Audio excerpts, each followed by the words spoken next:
Welcome back to ನನ್ನ YouTube ಚಾನಲ್ಗೆ. ನಾನು ನಿಮ್ಮ ಪ್ರೀತಿ ರಾಜ್. ಇವತ್ತಿನ ನನ್ನ recipe Amur chicken dum biryani. ಇದು ಒಂದು 20 ಮೆಂಬರ್ಸ್ಗೆ ಹೇಗೆ ಮಾಡೋದು ಅಂತ ನೋಡ್ಕೊಂಬೋಣ. ಏನೇನು ಇಂಗ್ರೀಡಿಯೆಂಟ್ಸ್ ಬೇಕು, ಹೇಗೆ ಮಾಡೋದು ಅಂತ ನೋಡೋಣ. ನಾನು ಇದಕ್ಕೆ ಫಸ್ಟು ಶುಂಠಿ ಬೆಳ್ಳುಳ್ಳಿ ಪೇಸ್ಟ್ ತೊಗೊಂಡಿದ್ದೀನಿ. ಏಲಕ್ಕಿ, ಚಕ್ಕೆ, ಲವಂಗ ತೊಗೊಂಡಿದ್ದೀನಿ. ಚಕ್ಕೆ, ಲವಂಗ, ಮರಾಠಿ ಮೊಗ್ಗು ಎಲ್ಲ ತೊಗೊಂಡಿದ್ದೀನಿ, ಸ್ಪೈಸಸ್ಸು. ಮತ್ತು ಇದು ಪಲಾವ್ ಎಲೆ ನಮ್ಮನೆ ಹತ್ರನೇ ಬೆಳೆದಿರೋದು. ಇದು ಚಿಕ್ಕ ಗಿಡದಲ್ಲಿ ಬೆಳೆದಿದ್ದೀವಿ ನಾವು, ಸೊ ಅದನ್ನೇ ಹಾಕೋದು ನಾವು. ಮತ್ತು ಈರುಳ್ಳಿ, ಟೊಮೆಟೊ ಎಲ್ಲ ತೊಗೊಂಡಿದ್ದೀನಿ. ಬನ್ನಿ, ಒಂದು ದೊಡ್ಡ ಕಡಾಯಿ ತೊಗೊಂಡಿದ್ದೀನಿ. ಇದಕ್ಕೆ 2 ಟೇಬಲ್ ಸ್ಪೂನ್ ಆಯಿಲ್ ಹಾಕ್ಕೊಂಡು 2 ಟೇಬಲ್ ಸ್ಪೂನ್ ಗೀ ಹಾಕ್ಕೊಂಡಿದ್ದೀನಿ. ನೋಡಿ, ಇವಾಗಿದು ಸ್ವಲ್ಪ ಬಿಸಿ ಆದಮೇಲೆ ಸ್ಪೈಸಸ್ ಎಲ್ಲ ಹಾಕಬೇಕು. ಏಲಕ್ಕಿ, ಚಕ್ಕೆ, ಲವಂಗ ಮತ್ತು ಈ ಸ್ಪೈಸಸ್ನೆಲ್ಲ ಇವಾಗ ಹಾಕಬೇಕು. ನೋಡಿ, ಪಲಾವ್ ಎಲೆ ಇದು ನಮ್ಮ ಮನೆ ಹತ್ರನೇ ಬೆಳೆದಿರೋದು, ಗಿಡದಲ್ಲಿ ಚೆನ್ನಾಗಿರುತ್ತೆ. ಇವಾಗ ಹಸಿಮೆಣ್ಸಿನ್ಕಾಯಿನೂ ಹಾಕ್ಕೊಂಡಿದ್ದೆ. ಹಸಿಮೆಣ್ಸಿನ್ಕಾಯಿ ಫುಲ್ ಕಟ್ ಮಾಡಬಾರ್ದು, ಸ್ವಲ್ಪ ಮೇಲ್ ಮಾತ್ರ ಕಟ್ ಮಾಡಬೇಕು, ಫುಲ್ ಕಟ್ ಮಾಡಬಾರ್ದು. ಇದನ್ನು ಸ್ವಲ್ಪ ಆಯಿಲಲ್ಲಿ ಸ್ವಲ್ಪ ಹುರ್ಕೋಬೇಕು. ಇದನ್ನ ಆಯಿಲಲ್ಲಿ ಹುರ್ಕೊಂಡಿದ ತಕ್ಷಣ ಇವಾಗ ಸ್ವಲ್ಪ ಇದು ಫ್ರೈ ಆಗಿದೆ ಅಂದಮೇಲೆ ಈ ಆನಿಯನ್ಸ್ನೂ ಕಟ್ ಮಾಡಿ ಇಟ್ಕೊಂಡಿರೋ ಆನಿಯನ್ಸ್ ಎಲ್ಲ ಹಾಕಬೇಕು. ನಾನಿವತ್ತು ಒಂದು 4 ಆನಿಯನ್ಸ್ ತೊಗೊಂಡಿದ್ದೀನಿ. 4 ಆನಿಯನ್ಸ್ ತೊಗೊಂಡು ಇದನ್ನು ಚೆನ್ನಾಗಿ ಆಯಿಲಲ್ಲಿ ಇದನ್ನು ಕ್ಲೀನಾಗಿ ಫ್ರೈ ಮಾಡ್ಕೋಬೇಕು. ಇವಾಗ ಇದು ಬೇಯ್ತಾ ಇದೆ. ನೋಡಿ, ಆನಿಯನ್ನು ಬೇಯಬೇಕಂದ್ರೆ ಸ್ವಲ್ಪ ಬೇಗ ಬೇಯುತ್ತಂತ ಸ್ವಲ್ಪ ಕಲ್ಲುಪ್ಪು ಹಾಕ್ಕೊಂಡಿದ್ದೀನಿ. ನಾನು ಯಾವಾಗಲೂ ಕಲ್ಲುಪ್ಪ ಯೂಸ್ ಮಾಡೋದು ಎಲ್ಲದಕ್ಕೂ.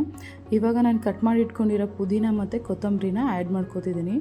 ಇವಾಗ ಈ ಟೈಮಲ್ಲೇ ನಾವು ಪುದೀನ ಕೊತ್ತಂಬರಿ ಆ್ಯಡ್ ಮಾಡಿಕೊಂಡ್ರೆ ಫ್ಲೇವರ್ ಚೆನ್ನಾಗಿರುತ್ತೆ ಅನ್ನೋದಕ್ಕೋಸ್ಕರ, ಆಮೇಲೆ ಚೆನ್ನಾಗಿರುತ್ತೆ ಟೇಸ್ಟು ಅಂದ್ಬಿಟ್ಟು ಹಾಕ್ಕೊಂಡಿದ್ದೀನಿ. ಮತ್ತು ಈಗ ಶುಂಠಿ ಬೆಳ್ಳುಳ್ಳಿ ಪೇಸ್ಟ್ನ ನಾನು ಇದ್ರ ಜೊತೆಗೆ ಆ್ಯಡ್ ಮಾಡ್ಕೋತಾ ಇದ್ದೀನಿ.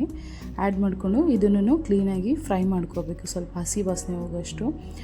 ಉರಿ ಕಡಿಮೆಯಲ್ಲೇ ಇಟ್ಕೋಬೇಕು ಶುಂಠಿ ಬೆಳ್ಳುಳ್ಳಿ ಪೇಸ್ಟ್ ಆ್ಯಡ್ ಮಾಡಿ. ಇವಾಗ ನಾನು ಇದಕ್ಕೆ ಈ ಟೊಮೆಟೊನೂ ಆ್ಯಡ್ ಮಾಡ್ಕೋತಾ ಇದ್ದೀನಿ. ಟೊಮೆಟೊ ಆ್ಯಡ್ ಮಾಡಿಕೊಂಡು ಸ್ವಲ್ಪ ಸಾಲ್ಟ್ ಹಾಕ್ಕೊಂಡಿದ್ದೀನಿ, ಬೇಗ ಬೇಯುತ್ತಂತ. ಈಗ ನಾನು 2 kgs ಚಿಕನ್ನ ತೊಳೆದು ಅರಿಶಿನ ಉಪ್ಪು ಹಾಕ್ಕೊಂಡು ತೊಳೆದು ಇಟ್ಕೊಂಡಿದ್ದೀನಿ ಸೈಡಲ್ಲಿ ದೊಡ್ಡ ದೊಡ್ಡ ಪೀಸಸ್ ಆಗಿ. ಇವಾಗ ಇದನ್ನು ಇದಕ್ಕೆ ಆ್ಯಡ್ ಮಾಡ್ಕೋತಿದ್ದೀನಿ. ಆ್ಯಡ್ ಮಾಡಿಕೊಂಡು ಇದನ್ನು ಚೆನ್ನಾಗಿ ಮಸಾಲ ಜೊತೆ ಕ್ಲೀನಾಗಿ ಮಿಕ್ಸ್ ಮಾಡಬೇಕು. ಆವಾಗ ಸ್ವಲ್ಪ ಉಪ್ಪು ಮತ್ತು ಅರಿಶಿನ ಚಿಕನ್ ಮೇಲೂ ಸ್ವಲ್ಪ ಹಾಕ್ಕೊಂಡು ಅದನ್ನು ಹಾಗೆ ಕ್ಲೀನಾಗಿ ಮಿಕ್ಸ್ ಮಾಡಿಕೊಂಡು ಸ್ವಲ್ಪ ಹೊತ್ತು ಹೀಗೆ ಬೇಯಕ್ಕೆ ಬಿಡಬೇಕು. ಇದನ್ನು ಕ್ಲೀನಾಗಿ ಹೀಗೆ ಎಲ್ಲ ಮಿಕ್ಸ್ ಮಾಡ್ಕೊಬೇಕು. ಆವಾಗಲೇ ಚಿಕನ್ಗೆ ಉಪ್ಪು ಖಾರ ಎಲ್ಲ ಚೆನ್ನಾಗಿ ಹಿಡಿಯುತ್ತೆ. ಇವಾಗ ನಾನು ಒಂದು ಸ್ವಲ್ಪ ಹೊತ್ತು ಇದನ್ನು ಹೀಗೆ ಕ್ಲೋಸ್ ಮಾಡಿಡ್ತಿದ್ದೀನಿ. ಕ್ಲೋಸ್ ಮಾಡಿ ಒಂದು 10 ಮಿನಿಟ್ಸ್ ಬಿಟ್ಟು ಓಪನ್ ಮಾಡಿದ್ದೀನಿ. ನೋಡಿ, ಸ್ವಲ್ಪ ಖಾರದ ಪುಡಿ ಹಾಕ್ಕೋತಿದ್ದೀನಿ ನಾನೀಗ. ಆವಾಗಲೇ ಹಸಿಮೆಣ್ಸಿನ್ಕಾಯಿ ಹಾಕ್ಕೊಂಡಿದ್ದೀನಿ. ಖಾರ ಸ್ವಲ್ಪ ಕಡಿಮೆ ಇರುತ್ತಂತ ಇನ್ನೊಂದು ಚೂರು ಖಾರದ ಪುಡಿ ಹಾಕ್ಕೋತಾ ಇದ್ದೀನಿ. ಖಾರದ ಪುಡಿ ಹಾಕ್ಕೊಂಡು ಹೀಗೆ ಮಿಕ್ಸ್ ಮಾಡಿ ಒಂದು ಸ್ವಲ್ಪ ಹೊತ್ತಾದಮೇಲೆ 1 ಕಪ್ ಆಗೋಷ್ಟು ನಾನು ಮೊಸರನ್ನ ಇದಕ್ಕೆ ಆ್ಯಡ್ ಮಾಡಿಕೊಂಡು ಹಾಗೆ ಮಿಕ್ಸ್ ಮಾಡ್ಕೋತಿದ್ದೀನಿ. 1 ಕಪ್ ಮೊಸರನ್ನ ಮಿಕ್ಸ್ ಮಾಡಿಕೊಂಡು ಅದನ್ನು ಕ್ಲೀನಾಗಿ ಮಿಕ್ಸ್ ಮಾಡು. ಚಿಕನ್ ಜೊತೆಗೆ ಚೆನ್ನಾಗಿ ಸಾಫ್ಟಾಗಿರುತ್ತೆ ಮೊಸರು ಮಿಕ್ಸ್ ಮಾಡಿದಾಗ, ಸೊ ಅದಕ್ಕೋಸ್ಕರ ನಾನು ಮೊಸರು ಮಿಕ್ಸ್ ಮಾಡ್ಕೋತೀನಿ. ಸ್ವಲ್ಪ ಗರಂ ಮಸಾಲ, ಚಿಕನ್ ಮಸಾಲ, ಧನಿಯಾ ಪುಡಿ ಮತ್ತು ಬಿರಿಯಾನಿ ಮಸಾಲನೂ ಸ್ವಲ್ಪ ಆ್ಯಡ್ ಮಾಡ್ಕೊಂಡಿದ್ದೀನಿ ನಾನು. ಆ್ಯಡ್ ಮಾಡಿಕೊಂಡು ಅದನ್ನು ಮಿಕ್ಸ್ ಮಾಡಿಕೊಂಡು ಅದು ಒಂದು 10 ನಿಮಿಷ ಬೇಯೋ ಥರ ಬಿಡ್ತೀನಿ. ಈ ಚಿಕನ್ ನಾವು ಅಕ್ಕಿ ಆ್ಯಡ್ ಮಾಡೋಕ್ಕಿಂತ ಮುಂಚೆ 50% ಚಿಕನ್ನು ಬೆಂದಿರಬೇಕು. ಇಲ್ಲಾಂದರೆ ನಾವು ತಿನ್ನಬೇಕಂದ್ರೆ ಅಕ್ಕಿ ಬೆಂದಿರುತ್ತೆ, ಚಿಕನ್ ಎಲ್ಲ ಹಾಗೆ ಇರುತ್ತೆ, ತಿನ್ನೋಕ್ಕಾಗೋದಿಲ್ಲ. ಅದಕ್ಕೋಸ್ಕರ ಚಿಕನ್ನ 50% ಬೇಯಿಸ್ಬಿಟ್ಟು ಆಮೇಲೆ ಅಕ್ಕಿ ಹಾಕಬೇಕು. ನಾನಿವತ್ತು 2 ಗ್ಲಾಸ್ ಜೀರಾ ರೈಸು ಮತ್ತು 6 glass normal Sona Masoori rice ತೊಗೊಂಡಿದ್ದೀನಿ. ಅದನ್ನು ಚೆನ್ನಾಗಿ ತೊಳೆದು ಇಟ್ಕೊಂಡಿದ್ದೀನಿ. ಇವಾಗ ನೋಡಿ, ಒಂದು ಸ್ವಲ್ಪ ಹೊತ್ತು ಬೆಂದಾದಮೇಲೆ ಓಪನ್ ಮಾಡ್ತಿದ್ದೀನಿ. ಇವಾಗ ನಾನು ಟೋಟಲ್ಲು 8 ಗ್ಲಾಸು ಅಕ್ಕಿ ತೊಗೊಂಡಿದ್ದೀನಿ. 8 ಗ್ಲಾಸ್ ಅಕ್ಕಿಗೆ ನಾನು ಒಂದು 16-17 ಗ್ಲಾಸ್ 17-18 ಗ್ಲಾಸ್ ಆದರೂ ನಾನು ನೀರು ಹಾಕಲೇಬೇಕು. ಬಿಕಾಸ್ 2:2 ಅಂತ 2:2 ಅಂದರೆ ಇದು ನಾನು ಇವಾಗ ಪಾತ್ರೆಯಲ್ಲಿ ಮಾಡೋದ್ರಿಂದ ಸ್ವಲ್ಪ ಎಕ್ಸ್ಟ್ರಾನೇ ನೀರು ಹಾಕ್ಕೊಬೇಕು. ಕುಕ್ಕರಲ್ಲಿ ಮಾಡಿದ್ರೆ ನಾವು 1 ಗ್ಲಾಸ್ ಅಕ್ಕಿಗೆ 1 ಗ್ಲಾಸ್ ನೀರು ಹಾಕ್ಕೋಬೋದು.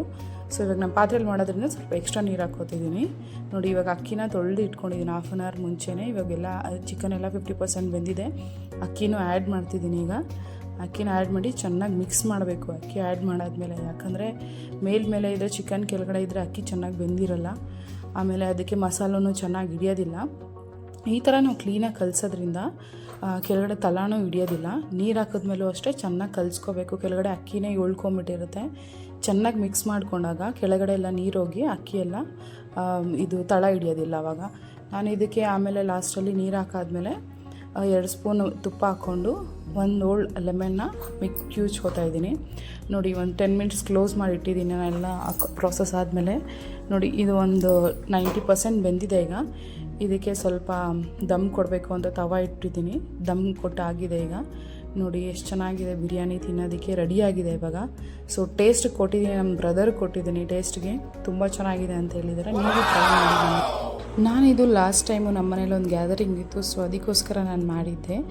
ಈ ಟೇಸ್ಟು ನಿಮಗೆ ಇಷ್ಟ ಆಗಿದೆ ಅಂದರೆ ನೀವು ಟ್ರೈ ಮಾಡಿ, ಮನೇಲಿ ಟ್ರೈ ಮಾಡಿ ನನಗೆ ಕಮೆಂಟ್ ಮಾಡಿ ಹೇಗಿತ್ತು ಅಂತ.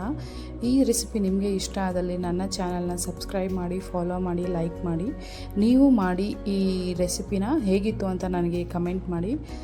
ಸೊ ಹೀಗೆ ನನ್ನ ಫಾಲೋ ಮಾಡ್ತಾಯಿರಿ. Thank you so much for watching.